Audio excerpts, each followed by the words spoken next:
quickly, if you look, this looks pretty much like any other Japanese service rifle of World War II. This particular one, though, is kind of rare. This is called a Submarine Arisaka, and the Submarine Arisaka came from the term, these actions, this bit, all the metal, were basically made in Italy by Beretta, and they were taken to Kwajalein by submarine and assembled there on the island, so there wasn't very many of them.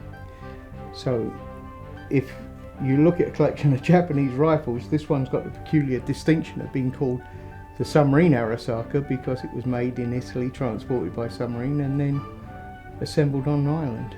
And there's not very many of them left. They're kind of a rare rifle. So the Marines, the guys on the ground, had the tendency to grab the souvenirs.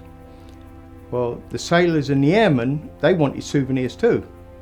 So the grunts would generally, not always, but trade with sailors and airmen and everything else. So it's very unusual to get a verifiable provenance on anything unless it's got what's called a capture certificate, which is a piece of paper where a GI went to his CO or went to an officer and said, I want to take this home, and they would note the serial number or whatever it was and then give them the piece of paper, and that gives you, you know, some sort of provenance. But for the most part, you know, people imbue them with a provenance, but sometimes they're a little bit grey and a little bit obscure.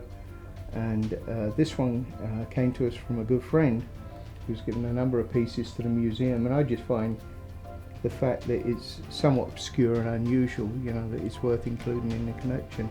The fact that, you know, these things travelled by submarine and were assembled on an island is kind of unique, I would think.